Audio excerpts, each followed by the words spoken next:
हम लोग PYQ series कर रहे हैं। ये यूपी पीसीएस का प्रीलिम्स का पेपर कर रहे हैं। 2018 में पूछा गया क्वेश्चन है, ठीक है। पीसीएस का प्री का पेपर है, जो कि आगे आने वाले यूपी पीसीएस या फिर अन्य पीसीएस के लिए भी काफ़ी इम्पोर्टेंट होंगे, बिहार पीसीएस के लिए भी, क्योंकि एक मतलब जिस पीसीएस में क्वेश्चन पूछ दिए जाते हैं, आईएएस में भी जो पूछ दिए जाते हैं, अदर स्टेट में भी पूछे जाते रहते हैं, और जनरल के लिए भी इम्पोर्टेंट होते हैं। जनरल में जैसे कि BSSC, graduate level, inter level, Bihar दरोगा एवं यूपी में भी जो एग्ज़ाम्स होंगे लोअर में या फिर समीक्षा अधिकारी, ये सब का सारे में पूछे जाते रहेंगे, ठीक है दोस्तों। जैसे आरओ, ARO इन सब का पेपर होता है, उन सब के लिए भी, या यूपीएसआई के लिए भी इम्पोर्टेंट होंगे, ठीक है दोस्तों। ये यूपी पीसीएस 2018 का प्रीलिम्स का पेपर है। चलिए स्टार्ट करते हैं। कुछ पार्ट हम लोगों ने किया था और कुछ बचा हुआ है, तो उसको अभी कंप्लीट करेंगे, ठीक है।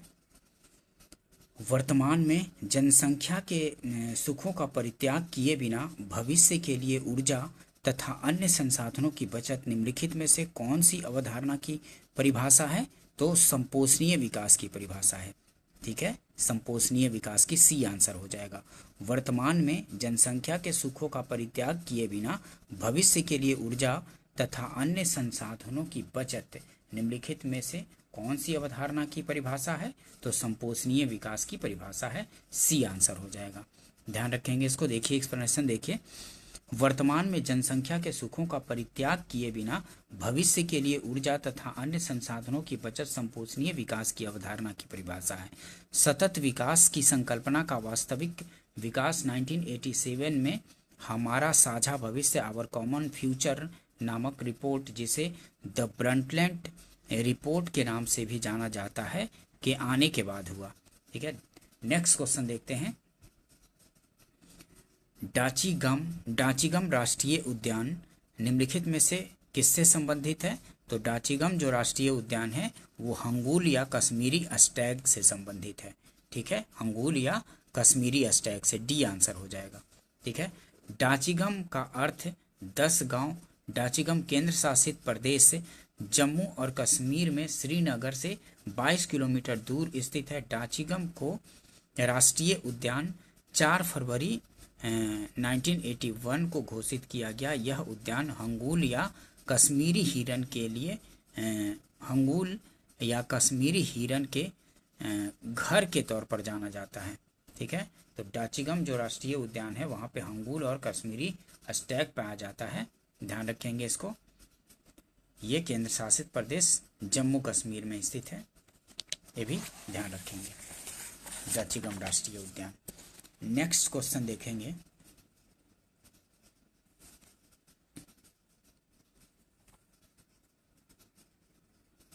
निम्नलिखित युग्मों में से कौन सुमेलित नहीं है? तो बांदीपुर राष्ट्रीय उद्यान कर्नाटक में है, सही है।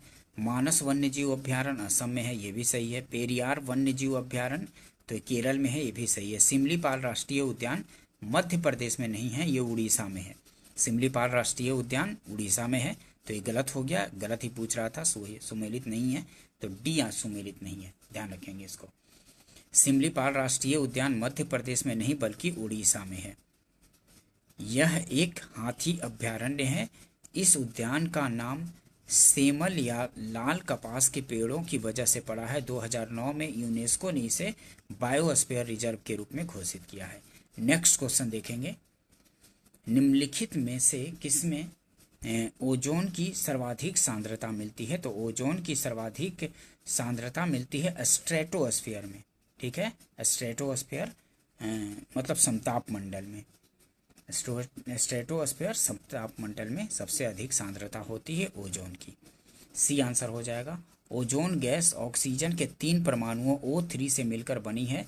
यह वायुमंडल में बहुत कम मात्रा 25 किलोमीटर की औसत ऊंचाई पर 0.00004% में पाई जाती है। समुद्र तट से 30 से 32 किलोमीटर की ऊंचाई पर इसकी सांद्रता सर्वाधिक होती है, जो स्ट्रेटोस्फीयर समताप मंडल में मिलती है। ओजोन परत सूर्य से निकलने वाली हानिकारक पराबैंगनी किरणों को अवशोषित कर पृथ्वी की सतह पर पहुंचने से रोकती है। वायुमंडल में ओजोन परत की मोटाई डॉप्सन से मापी जाती है। ध्यान रखेंगे अभी कि ओजोन परत की मोटाई डॉप्सन से मापी जाती है, ये भी कई बार पूछ दिया जाता है। वनस्पति जलवायु का सही सूचक है, वनस्पति जलवायु का सही सूचक है, यह कथन संबंधित है तो किससे, तो कोपेन से संबंधित है। वनस्पति जलवायु का सही सूचक है, यह कथन संबंधित है कोपेन से, बी आंसर हो जाएगा। ठीक है, ध्यान रखेंगे इसको। देखिए एक्सप्लेनेशन देखिए, कोपेन का जलवायु वर्गीकरण विश्व में व्यापक रूप से प्रयोग होने वाला जलवायु वर्गीकरण है। कोपेन का जलवायु वर्गीकरण विश्व में व्यापक रूप से प्रयोग होने वाला जलवायु वर्गीकरण है। यह पहली बार एक रूसी जर्मन भूगोलवेत्ता व्लादिमीर पीटर कोपेन द्वारा सन 1884 में प्रकाशित किया गया। कोपेन ने जलवायु को 5 भागों में विभाजित किया, शुष्क उष्णकटिबंधीय, समशीतोष्ण, महाद्वीपीय, ध्रुवीय। वनस्पति जलवायु का सही सूचक है, यह कथन कोपेन का है। नेक्स्ट क्वेश्चन देखते हैं, सबसे अधिक स्थिर पारिस्थितिकी तंत्र कौन सा है? तो सबसे अधिक जो स्थिर पारिस्थितिकी तंत्र देखा जाए तो वो है सागरीय महासागर का, ए आंसर हो जाएगा। सबसे अधिक स्थिर पारिस्थितिकी तंत्र कौन सा है? तो महासागरीय या सागरीय महासागर का है। ठीक है, ए आंसर हो जाएगा, ध्यान रखेंगे इसको। नेक्स्ट क्वेश्चन देखते हैं, वैश्विक उष्मन के फलस्वरूप निम्नलिखित में से किसकी बारंबारता की प्रचंडता बढ़ रही है? तो वैश्विक उष्मन मतलब ग्लोबल वार्मिंग के, अगर इंग्लिश में बोला जाए तो ग्लोबल वार्मिंग के फलस्वरूप निम्नलिखित में से किसकी बारंबारता की प्रचंडता बढ़ रही है? तो केवल चक्रवात की, केवल तूफान की, केवल बवंडर की, तो उपर्युक्त सभी की बढ़ रही है। ठीक है, वैश्विक उष्मन ग्लोबल वार्मिंग के फलस्वरूप निम्नलिखित में से किसकी बारंबारता की प्रचंडता बढ़ रही है? तो चक्रवात भी बढ़ रही है, तूफान भी और बवंडर भी, तो उपर्युक्त सभी हो जाएगा, डी आंसर हो जाएगा। ठीक है, ध्यान रखेंगे इसको। देखिए, धरती के वातावरण के तापमान में लगातार हो रही विश्वव्यापी बढ़ोतरी को वैश्विक उष्मन या ग्लोबल वार्मिंग कहा जाता है। 20वीं शताब्दी के मध्य से संसार के औसत तापमान में जो वृद्धि हुई है उसका मुख्य कारण मानव द्वारा निर्मित कारकों से उत्पन्न ग्रीन हाउस गैसें carbon dioxide, methane, nitrous oxide, chlorofluorocarbon, hydrofluorocarbon तथा जल वाष्प है। इनमें से अधिकांश गैसें पृथ्वी की निचली सतह पर एक प्रकार का आवरण बना लेती हैं जो सूर्य से आने वाली किरणों के एक हिस्से को परावर्तित होकर पुनः वायुमंडल में लौटने से रोकती हैं, जिसके कारण वातावरण गर्म बना रहता है। ध्रुवों पर बर्फ का पिघलना, चक्रवात, समुद्री जल स्तर में वृद्धि, तूफान, बवंडर और वैश्विक उष्मन से घटने वाली घटनाएं हैं। ये सब जो हैं ध्रुवों पर बर्फ का पिघलना, चक्रवात, समुद्री जल स्तर में वृद्धि, तूफान, बवंडर, ये सब वैश्विक उष्मन से ही घटता है घटना, ये सब। ठीक है, ग्लोबल वार्मिंग से ही होता है। नेक्स्ट क्वेश्चन देखते हैं, निम्नलिखित में से स्ववासन संरक्षण रणनीति का उदाहरण नहीं है। तो इनमें से स्ववासन मतलब इन सीटू का, ठीक है, स्ववासन निम्नलिखित में से कौन सा स्ववासन संरक्षण रणनीति का उदाहरण नहीं है? मतलब इन सीटू का इसमें से उदाहरण नहीं है। तो इनमें से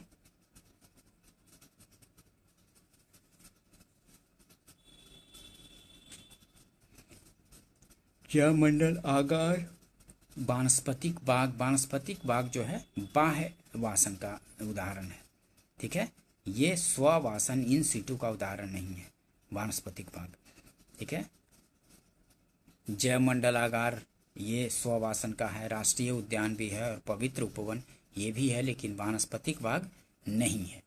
ठीक है, ध्यान रखेंगे। देखिए व्याख्या से देखते हैं, एक्सप्लेनेशन से और अच्छे से पता चलेगा। जैव विविधता के संरक्षण को 2 भागों में विभाजित किया जाता है। स्ववासन संरक्षण मतलब इन सीटू बोलते हैं इसको, इन सीटू,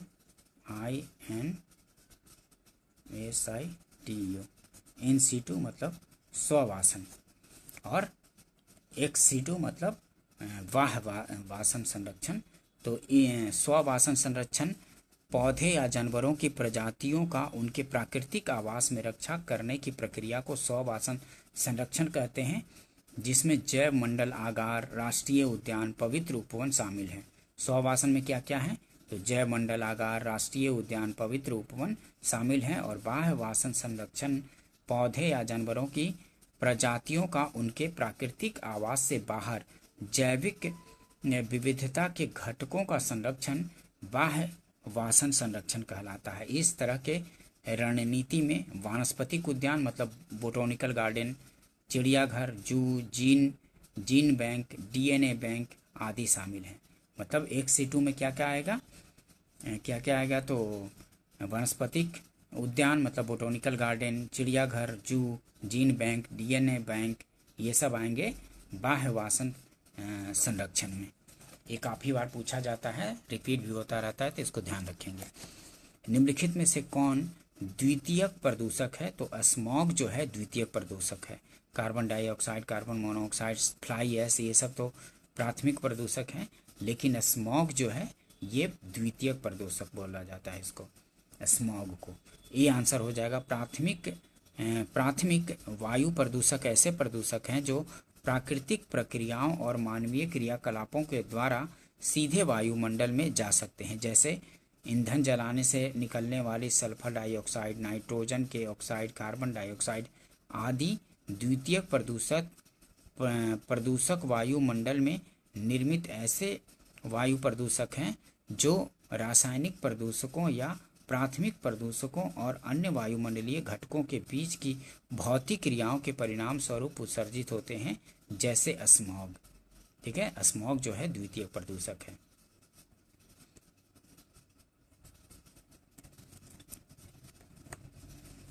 नेक्स्ट क्वेश्चन देखेंगे। निम्नलिखित पारिस्थितिकी तंत्रों में से किसमें प्रजातीय विविधता सापेक्षता काफ़ी अधिक है? तो इनमें सापेक्षिक विविधता, ये मतलब कि प्रजातीय विविधता सापेक्षता काफ़ी अधिक है। तो इनमें उष्णकटिबंधीय वर्षा वन और कोरल रीफ, इन दोनों में हो जाएगा। ठीक है, बी और सी दोनों आंसर होगा।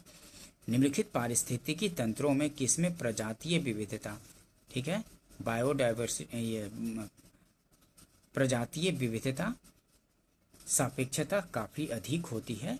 तो इसमें होती है उष्णकटिबंधीय वर्षा वन में और कोरल रीफ में। बी और सी दोनों आंसर होगा। ठीक है, ध्यान रखेंगे, बी और सी दोनों आंसर होगा। देखिए एक्सप्लेनेशन देखिए। जैव विविधता से तात्पर्य पृथ्वी पर पाए जाने वाले जीवों की विविधता से है, अर्थात किसी निश्चित भौगोलिक क्षेत्र में पाए जाने वाले विभिन्न जीवों एवं वनस्पतियों की प्रजातियों से है।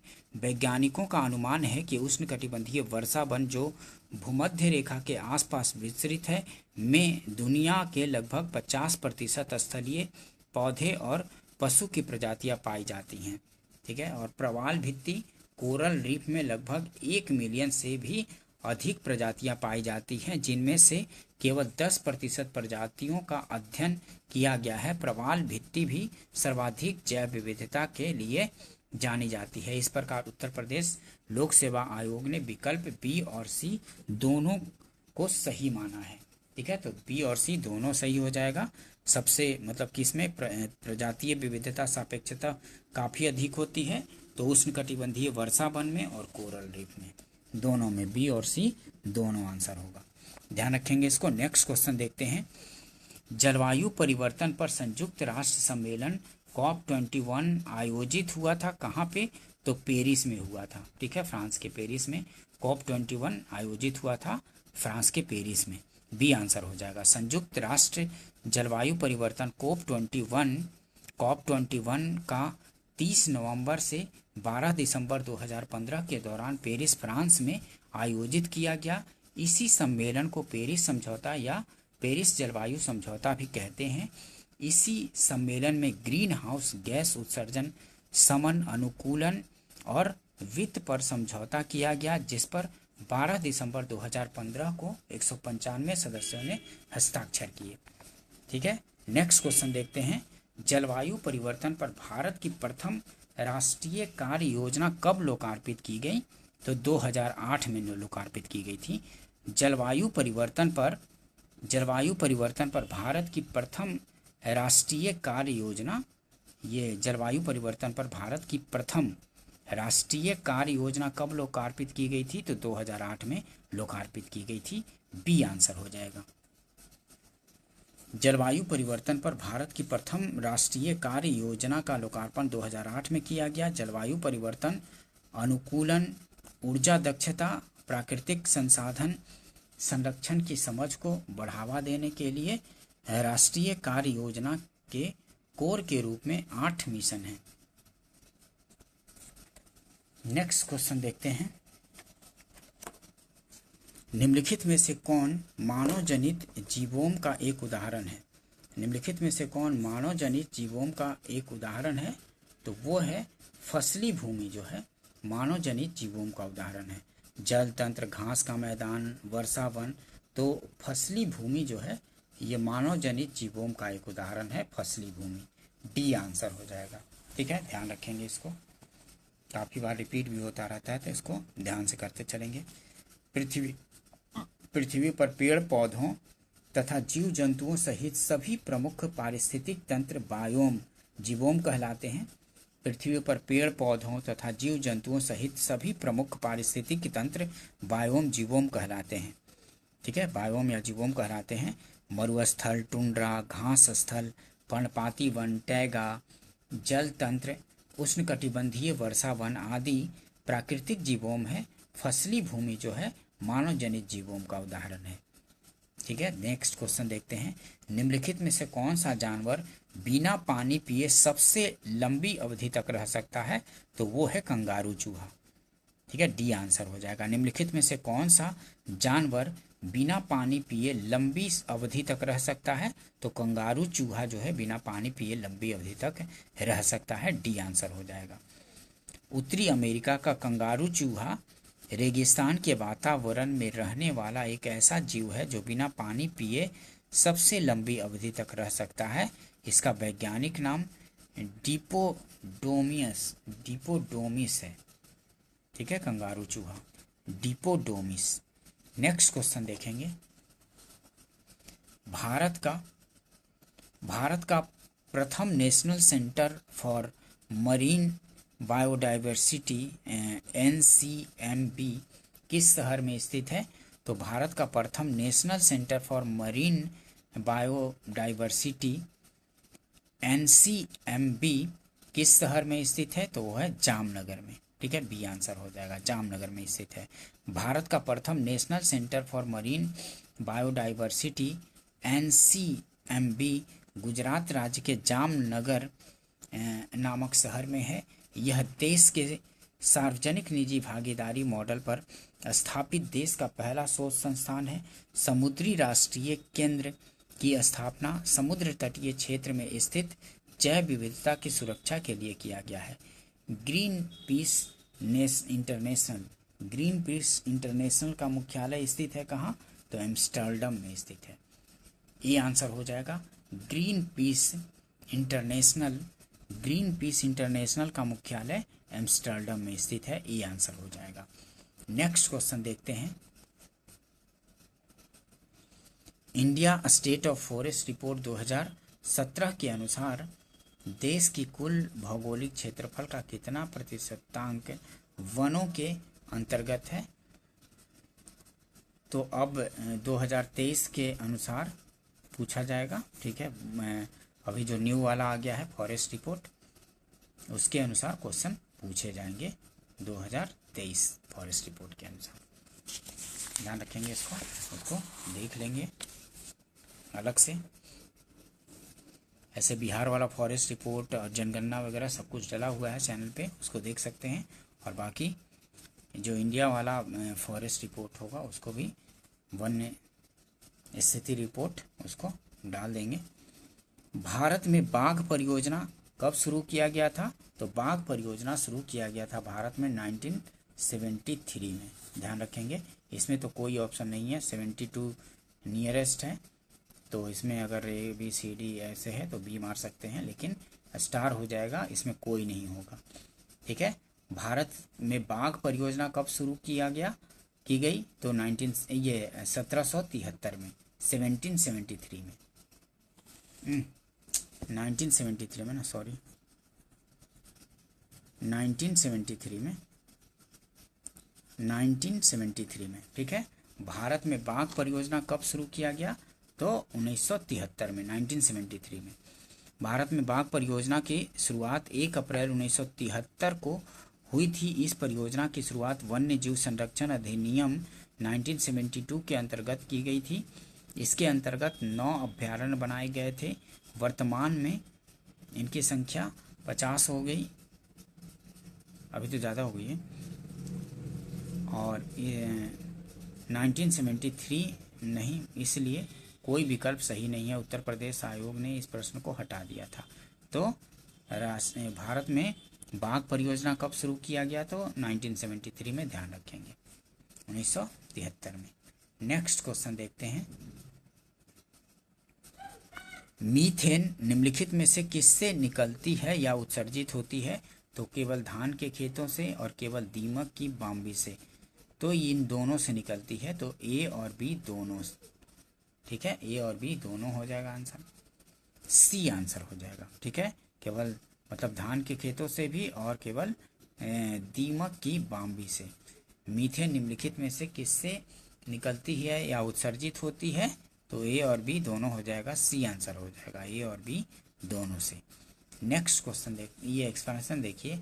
मीथेन एक ग्रीन हाउस गैस है जिसके उत्सर्जन के स्रोत धान के खेत, कोयला की खदानें, पशु, आर्द्र भूमि, दीमक की बाम्बी आदि हैं। दलदल से मीथेन के उत्सर्जन के कारण इस गैस को मार्स गैस भी कहा जाता है। दलदल से मीथेन के उत्सर्जन के कारण इस गैस को मार्स गैस भी कहा जाता है। मीथेन को फायर डैम्प भी कहा जाता है, ध्यान रखेंगे इसको।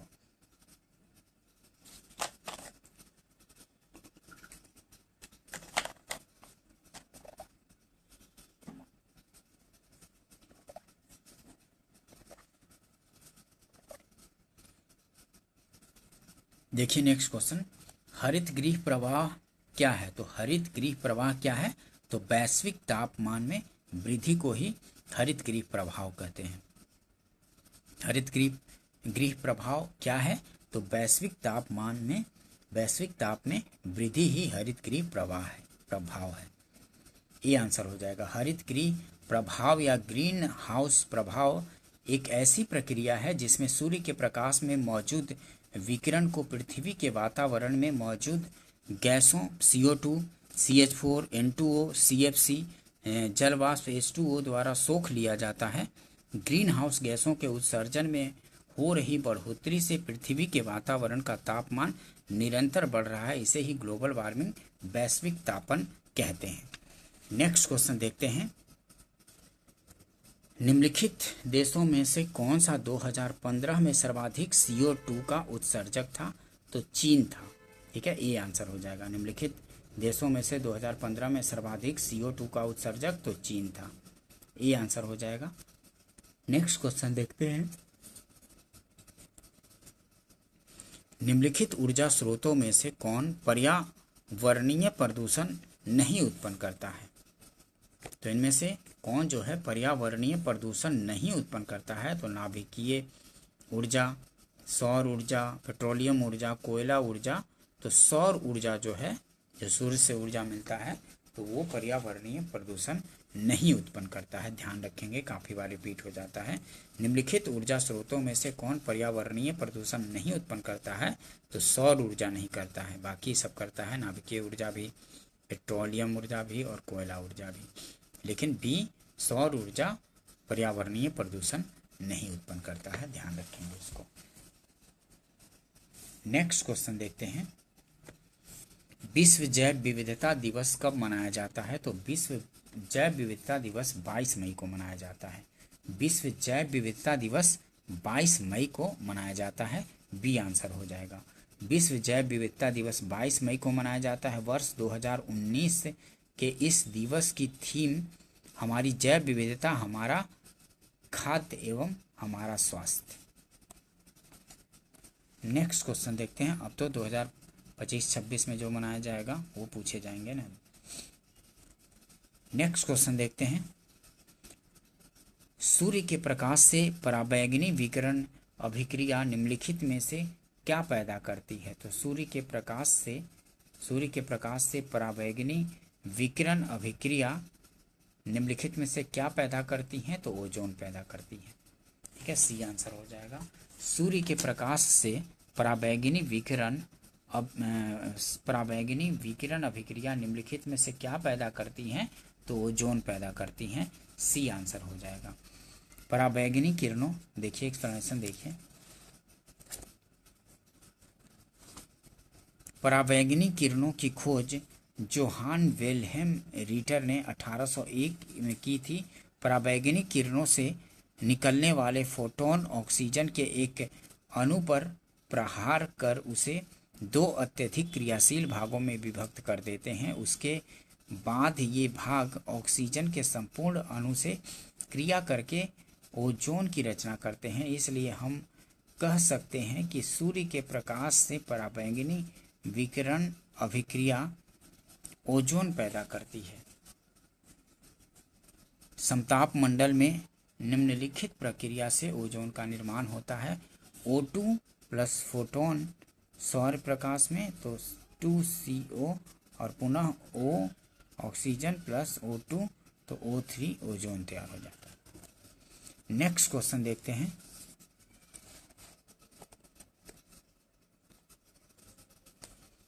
निम्नलिखित विद्युत चुंबकीय विकिरणों में से किसकी ऊर्जा अधिकतम है? तो इनमें से दृश्य प्रकाश, अवरक्त किरणें, पराबैंगनी किरणें, एक्स किरणें। तो निम्नलिखित विद्युत चुंबकीय विकिरणों में से किसकी ऊर्जा अधिकतम होती है? तो एक्स किरणें की ऊर्जा अधिकतम होती है इनमें। ठीक है, ध्यान रखेंगे इसको। देखिए एक्सप्लेनेशन देखिए। विद्युत चुंबकीय विकिरणों में ऊर्जा का अवरोही क्रम निम्नलिखित है। सबसे ज़्यादा गामा किरण की विद्युत चुंबकीय विकिरण में ऊर्जा का अवरोही क्रम। तो विद्युत चुंबकीय विकिरणों में ऊर्जा का अवरोही क्रम क्या है?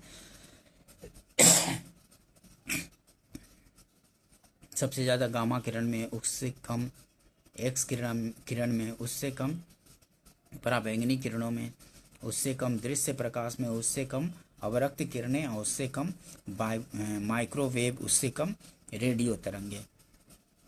उपयुक्त क्रम के अनुसार दिए गए विकल्पों में एक्स किरणों की ऊर्जा अधिकतम होगी। विद्युत चुंबकीय तरंगे वे तरंगे हैं जिन्हें संचरण के लिए भौतिक माध्यम की आवश्यकता नहीं होती तथा जो निर्वात में भी संचरण कर सकता है। विद्युत चुंबकीय तरंगे क्या हैं?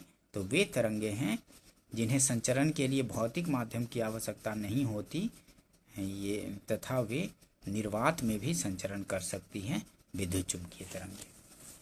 नेक्स्ट क्वेश्चन देखेंगे। निम्नलिखित तत्वों में से कौन अर्धचालक है? तो अर्धचालक कौन सा है? तो बी हो जाएगा, सिलिकॉन है। सिलिकॉन जो है अर्धचालक है। बी आंसर हो जाएगा। वे पदार्थ जिनकी विद्युत चालकता चालकों से कम किंतु अचालकों से अधिक होती है अर्धचालक कहलाते हैं, जैसे जर्मेनियम और सिलिकॉन। जर्मेनियम और सिलिकॉन जो है ये अर्धचालक है। नेक्स्ट क्वेश्चन देखते हैं। निम्नलिखित में से कौन सा सामान्य परिस्थिति में वृक्ष के पत्तों की सरसराहट का डेसिबल स्तर प्रदर्शित करता है? तो 20 डेसिबल। बी आंसर हो जाएगा। निम्नलिखित में से कौन सामान्य परिस्थिति में वृक्ष के पत्तों की सरसराहट का डेसिबल स्तर प्रदर्शित करता है? तो 20 डेसिबल। पत्तों की सरसराहट का डेसिबल स्तर है 20 डेसिबल। 20 डेसिबल सामान्य परिस्थिति में वृक्ष के पत्तों की सरसराहट का डेसिबल स्तर प्रदर्शित करती है। 10 डेसिबल का संबंध सांस लेने की आवाज़ से है और 60 डेसिबल सामान्य परिस्थितियों में रेस्तरां की बातचीत की दर्शाता है। ठीक है, 60 डेसिबल सामान्य परिस्थितियों में रेस्तरां की बातचीत को दर्शाता है। 100 डेसिबल की आवाज़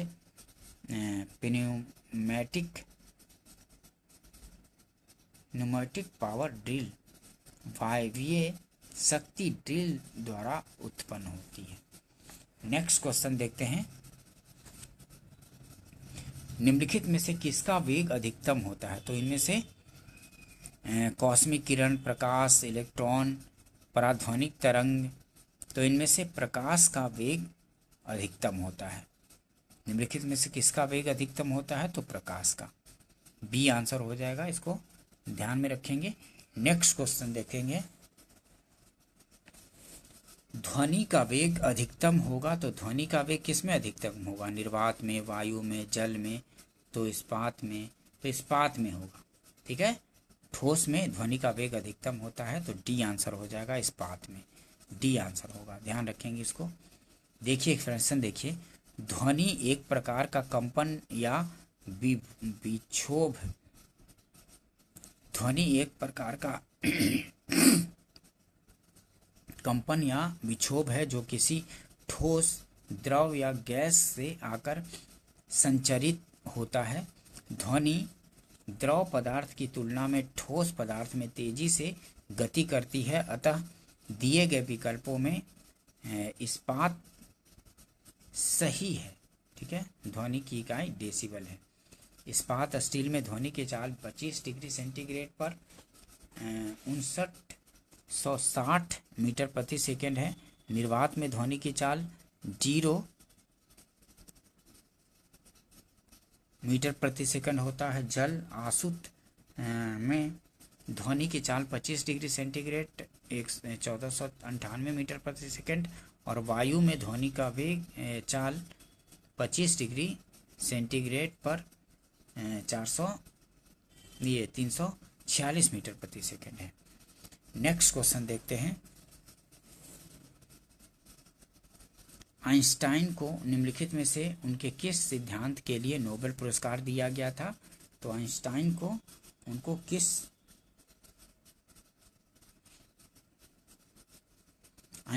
निम्नलिखित में से उनके किस सिद्धांत के लिए नोबेल पुरस्कार दिया गया था?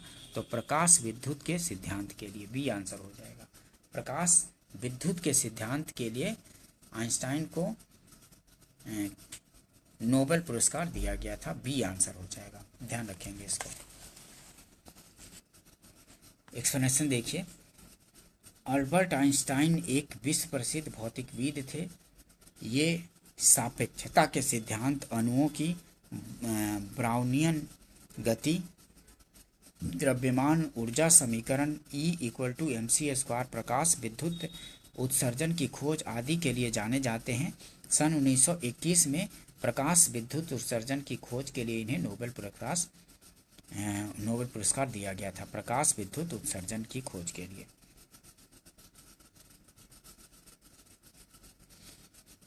नेक्स्ट क्वेश्चन देखते हैं, निम्नलिखित युगों में से कौन सुमेलित नहीं पूछ रहा है? तो रेनेटिंग पनीर सुमेलित है, ये रेनेटिंग पनीर सही है। जैव प्रौद्योगिकी प्लास्मिड्स, ये भी सही है, जैव प्रौद्योगिकी प्लास्मिड्स। और गोल्डन चावल विटामिन ए में पाया जाता है, तो ये भी सही है। ओजोन परत ट्रोपोस्फीयर में पाया जाता है, ओजोन परत, तो ओजोन परत कहाँ पाया जाता है? अभी आपने देखा था, ओजोन परत स्ट्रेटोस्फीयर समताप मंडल में पाया जाता है। ठीक है, देखिए एक्सप्लेनेशन देखिए, ओजोन परत ट्रोपोस्फीयर में नहीं बल्कि समताप मंडल स्ट्रेटोस्फीयर के निचले हिस्से में पृथ्वी की सतह के ऊपर लगभग 10 किलोमीटर से 50 किलोमीटर की दूरी तक पाई जाती है। ऐसे इसकी सघनता होती है 15 से 35 किलोमीटर के बीच ओजोन की परत पाई जाती है, ध्यान रखेंगे। सबसे ज़्यादा सघनता होता है 15 से 35 किलोमीटर के बीच। रेनेटिंग पनीर बनाने हेतु दूध को गाढ़ा करने के लिए जावन रेनेट का प्रयोग करना, और प्लास्मिड का प्रयोग जैव प्रौद्योगिकी में क्लोन ट्रांसफर एवं जीव की संरचना में परिवर्तन करने में एक उपकरण की भांति किया जाता है, ध्यान रखेंगे इसको। निम्नलिखित में किसका आविष्कार विल्हेल्म रॉन्टजेन द्वारा की गई थी? तो रॉन्टजेन किसके द्वारा किसके खोज तो एक्सरे मशीन की, एक्सरे की खोज, बी आंसर हो जाएगा। रोंटगन, ध्यान रखेंगे, एक्सरे मशीन या एक्सरे की। निम्नलिखित में से किसका आविष्कार विल्हेल्म रोंटगन द्वारा किया गया? तो एक्सरे मशीन का, बी आंसर हो जाएगा। नेक्स्ट क्वेश्चन देखते हैं।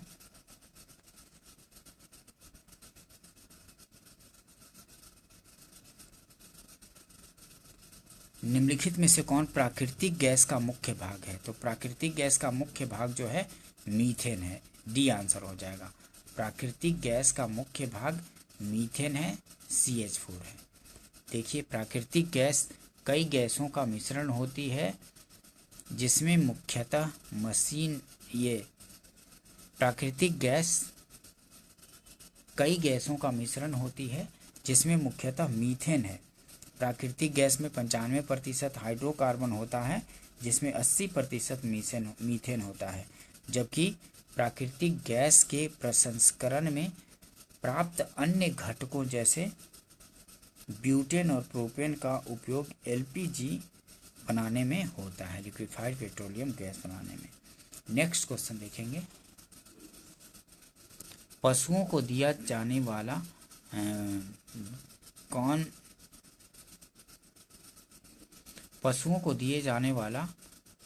कौन सा दर्द निवारक भारत में गिद्धों के लगभग विलुप्त होने के लिए उत्तरदायी है?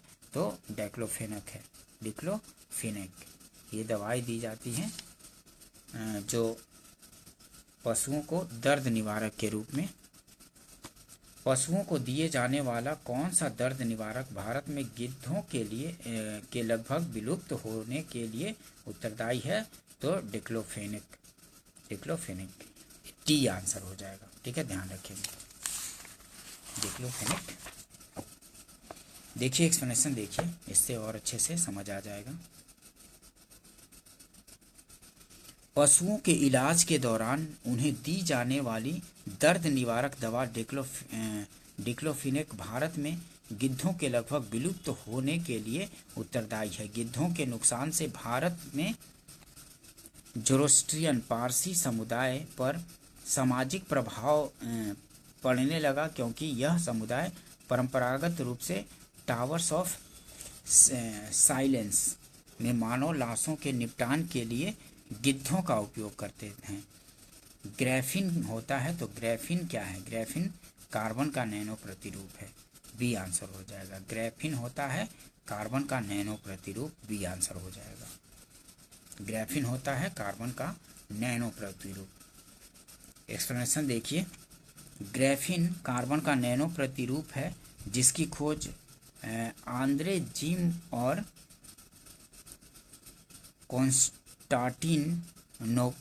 कॉन्स्टेंटिन नोवोसेलोव ने की, जिसके लिए इन्हें 2010 में भौतिकी के नोबेल पुरस्कार से सम्मानित किया गया।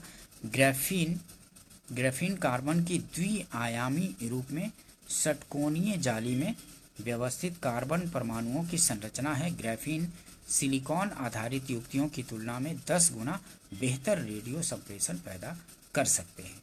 ठीक है, नेक्स्ट क्वेश्चन देखेंगे। धुआं में आंखों को प्रभावित करने वाला कौन सा शक्तिशाली उत्तेजक होता है? तो पेरोक्सी एसीटेल नाइट्रेट होता है। धुआं में आंखों को प्रभावित करने वाला कौन सा शक्तिशाली उत्तेजक होता है? तो पेरोक्सी एसीटाइल नाइट्रेट होता है, डी आंसर हो जाएगा। धुआं में आंखों को प्रभावित करने वाला शक्तिशाली उत्तेजक पेरोक्सी एसीटाइल नाइट्रेट है। यह फोटोकेमिकल धुएं में मौजूद एक द्वितीयक प्रदूषक है। पेरोक्सी एसीटाइल नाइट्रेट का उत्सर्जन ऑटोमोबाइल और उद्योगों से अधिक होता है। नेक्स्ट क्वेश्चन देखेंगे।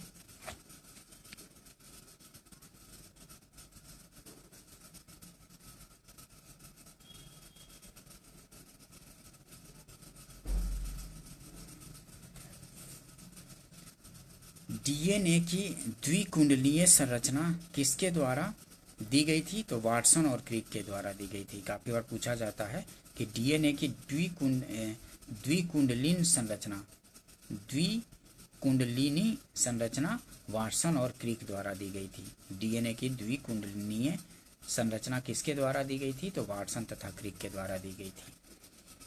नेक्स्ट क्वेश्चन देखते हैं, निम्नलिखित में से कौन कीटों से प्राप्त नहीं होता है? तो कीटों से मोती प्राप्त नहीं होता है। रेशम, शहद, लाख ये तो प्राप्त होता है, लेकिन मोती जो है कीटों से प्राप्त नहीं होता है। मोती कीटों से प्राप्त नहीं होता है, ध्यान रखेंगे इसको। डी आंसर हो जाएगा। देखिए एक्सप्लेनेशन देखिए, इससे और अच्छे से समझ आ जाएगा। मोती को छोड़कर अन्य सभी कीटों से प्राप्त होता है, परंतु मोती एक ऐसा कठोर पदार्थ है जो मुलायम उत्तकों वाले जीव से प्राप्त होता है। मोती क्रिस्टलीय रूप में कैल्शियम कार्बोनेट से बना होता है। मोती क्रिस्टलीय रूप में कैल्शियम कार्बोनेट से बना होता है। प्राकृतिक रेशम कीट रेशा होता है। प्राकृतिक रेशम कीट रेशा होता है, जिसमें रेशम के कीड़े के कोकून से प्राप्त किया जाता है। मधुमक्खी कीट का पालन शहद के उत्पादन के लिए किया जाता है। और लाख एक प्रकार का प्राकृतिक रोल है जो लाख कीटर लेसिफेरा लेका के मादा कीट द्वारा स्राव के उपरांत सूख कर सख्त तथा ठोस होने से बनता है। ठीक है, ये भी कीट से ही प्राप्त होता है। नेक्स्ट क्वेश्चन देखते हैं, निम्नलिखित में से कौन सा विटामिन सी का सबसे अच्छा स्रोत है? तो विटामिन सी का सबसे अच्छा स्रोत इसमें संतरा, सेब, गाजर, आंवला। आंवला सबसे ज़्यादा विटामिन सी मिलता है आंवला में। ठीक है, आंवला में। निम्नलिखित में से कौन विटामिन सी का सबसे अच्छा स्रोत है? तो आंवला है। डी आंसर हो जाएगा। विटामिन सी जिसे एस्कॉर्बिक एसिड, विटामिन सी जिसे क्या कहते हैं? एस्कॉर्बिक एसिड और एस्कॉर्बिक एसिड के नाम से भी जाना जाता है। इसकी कमी से स्कर्वी नामक रोग हो जाता है। इसके सबसे अच्छे स्रोत खट्टे फल हैं, जैसे नींबू, संतरा, आंवला, कीवी आदि। दिए गए विकल्पों में विटामिन सी का सबसे अच्छा स्रोत जो है आंवला है। नेक्स्ट क्वेश्चन देखते हैं, इंसरेटर्स का प्रयोग निम्नलिखित में से किसके लिए किया जाता है? तो इंसरेटर्स का प्रयोग काफ़ी बार पूछा जाता है। इंसरेटर्स का प्रयोग तो कूड़ा कचरा को जलाने के लिए किया जाता है। इंसरेटर्स का प्रयोग, ये आंसर हो जाएगा। ठीक है, कूड़ा कचरा जलाने के लिए इंसरेटर्स का प्रयोग किया जाता है दोस्तों, ध्यान रखेंगे इसको। नेक्स्ट देखें, वैश्विक गांव की संकल्पना का विकास आधारित है। तो वैश्विक गांव की संकल्पना का विकास आधारित है परिवहन एवं संचार का विकास। ठीक है, परिवहन एवं संचार के विकास से वैश्विक गांव की संकल्पना का विकास आधारित है। वैश्विक गांव की संकल्पना का विकास परिवहन एवं संचार पर आधारित है। वैश्विक गांव का अर्थ है दुनिया के विभिन्न हिस्सों में एक ऐसा समुदाय जो इंटरनेट द्वारा जुड़ा हुआ है। सबसे पहले मैकलुहान ने वैश्विक गांव की संकल्पना की थी। नेक्स्ट क्वेश्चन देखते हैं, निम्नलिखित में से किसे जेवी नार्लिकर के अनुसार अभी तक विज्ञान नहीं माना जाता है? तो किसको जेवी नार्लिकर, निम्नलिखित में से किसे जेवी नार्लिकर के अनुसार अभी तक विज्ञान नहीं माना जाता है? तो ज्योतिष को जेवी नार्लिकर के अनुसार अभी तक विज्ञान नहीं माना जाता है, ज्योतिष को। ये आंसर हो जाएगा। ठीक है, निम्नलिखित में से किसे जेवी नार्लिकर के अनुसार अभी तक विज्ञान नहीं माना जाता है? तो ज्योतिष को नहीं माना जाता है, ये आंसर हो जाएगा। देखिए एक्सप्लेनेशन देखिए, जयंत विष्णु नार्लिकर, जेवी नार्लिकर प्रसिद्ध भारतीय भौतिक वैज्ञानिक हैं। ये ब्रह्मांड के स्थिर अवस्था सिद्धांत के विशेषज्ञ और फ्रेड हायल के साथ भौतिक के हायल नार्लिकर सिद्धांत के प्रतिपादक हैं। इनके अनुसार ज्योतिष अभी तक विज्ञान नहीं माना जाता है। नेक्स्ट क्वेश्चन देखेंगे, सुपरसोनिक क्रूज ब्रह्मोस निम्नलिखित में से किसका एक संयुक्त उपक्रम है? तो भारत और रूस का संयुक्त उपक्रम है ब्रह्मोस मिसाइल। ठीक है, ब्रह्मोस। सुपरसोनिक क्रूज ब्रह्मोस निम्नलिखित में से किसका एक संयुक्त उपक्रम है? तो भारत और रूस का, ये आंसर हो जाएगा। BrahMos supersonic cruise missile Bharat और रूस द्वारा विकसित की गई एक ऐसी आधुनिक प्रक्षेपास्त्र प्रणाली है जिसमें जिसे जमीन, हवा, पानी, पनडुब्बी और युद्धपोत कहीं से भी 290 किलोमीटर तक दागा जा सकता है।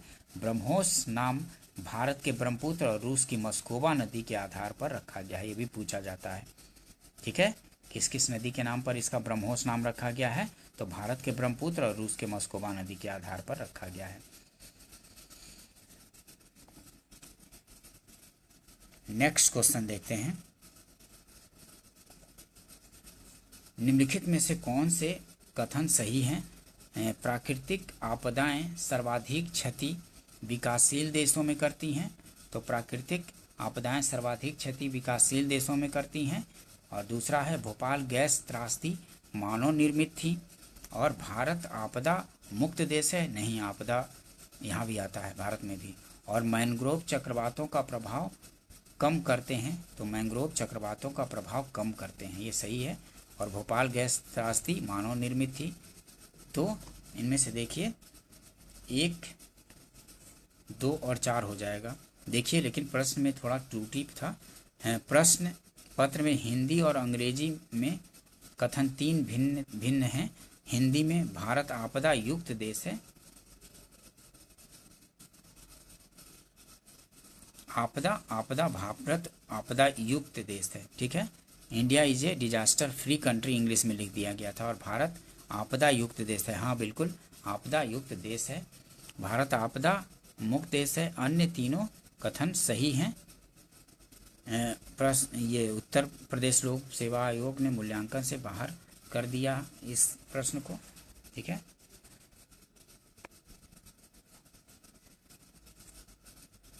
भारत में भी आपदा आती है। ठीक है, तो ऐसे देखा जाए तो चारों आंसर हो जाएगा। मैंग्रोव चक्रवातों का प्रभाव कम करते हैं, ये भी सही है। और भोपाल गैस त्रासदी मानव निर्मित थी, ये भी सही है। प्राकृतिक आपदाएं सर्वाधिक क्षति विकासशील देशों में करती हैं, तो बिल्कुल सही, ये भी।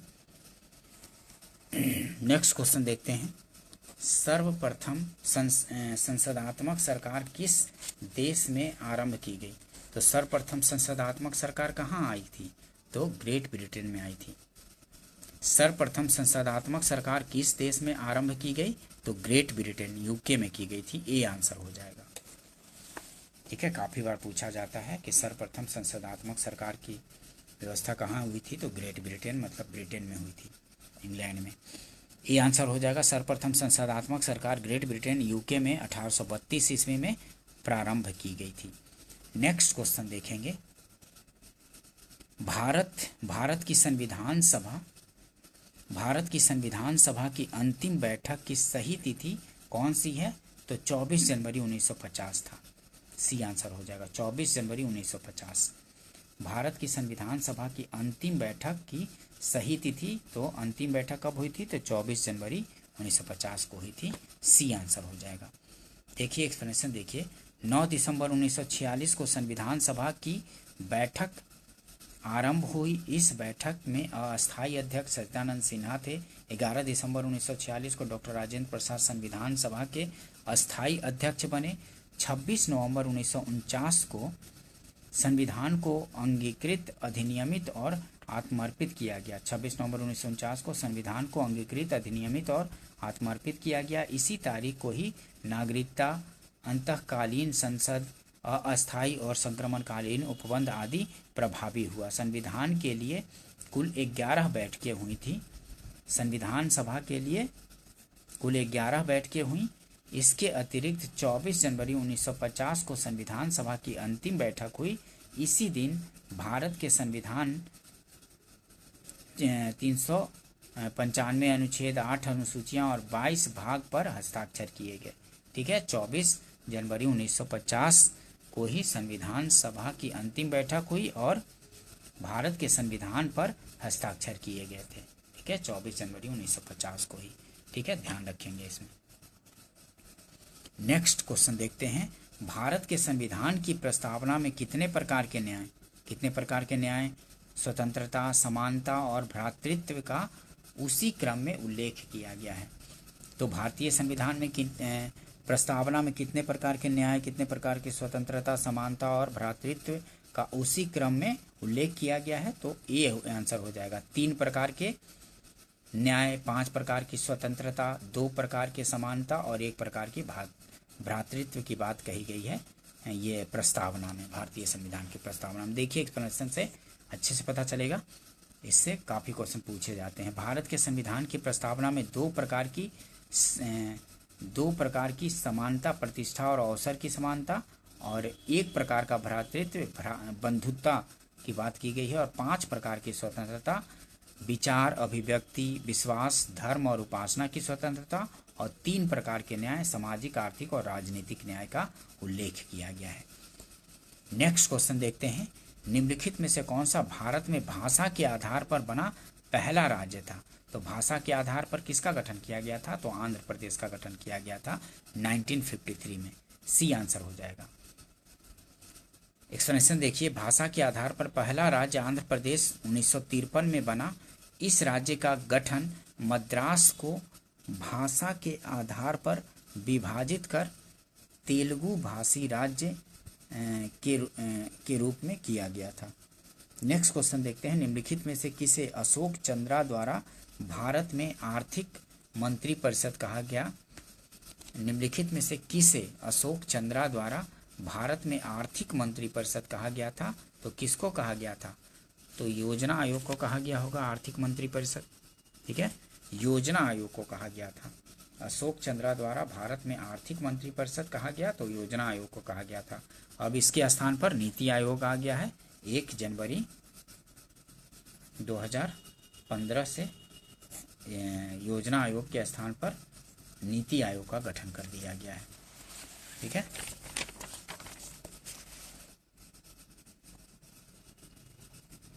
अशोक चंद्रा ने योजना आयोग को आर्थिक मंत्री परिषद, इकोनॉमिक कैबिनेट कहा है। उन्होंने योजना आयोग के संबंध में विश्लेषण करते हुए कहा कि आयोग की अपरिभाषित पद स्थिति और इसके विचारार्थ विषय का बृहद क्षेत्र के कारण आर्थिक कैबिनेट के रूप में इसका विकास होता गया, न केवल संघ बल्कि राज्यों के लिए भी। योजना आयोग का गठन 15 मार्च 1950 ईस्वी को गैर संवैधानिक निकाय के रूप में किया गया था। वर्तमान में योजना आयोग का प्रतिस्थापन नीति आयोग से कर दिया गया है, ठीक है। ठीक है दोस्तों, अगर सेशन पसंद आया हो तो इसको लाइक कीजिए, अपने फ्रेंड सर्किल में शेयर भी कर दीजिए, और चैनल को सब्सक्राइब भी कर लीजिए, ताकि इस तरह के इम्पोर्टेंट वीडियो कभी भी डालूं तो आपको नोटिफिकेशन मिल सके और आप अपनी तैयारी को और भी बेहतर कर सकें। दोस्तों, ये जितने भी अभी तक ला रहा हूँ सेशंस, ये किसी भी PCS एग्ज़ाम किसी भी स्टेट का हो उसके लिए इम्पॉर्टेंट होंगे, क्योंकि PYQ काफ़ी महत्वपूर्ण होता है, और एक दूसरे PCS का मतलब अदर स्टेट्स में पूछे ही जाते रहते हैं, और जो निचले स्तर के जो भी एग्ज़ाम होते हैं वहाँ भी पूछे जाते रहते हैं, जैसे कि SSC, रेलवे, बैंकिंग, क्योंकि सामान्य अध्ययन के सब क्वेश्चन हैं, तो सामान्य अध्ययन तो जहाँ भी पूछे जाएंगे उसके लिए तो महत्वपूर्ण होंगे ही, ठीक है।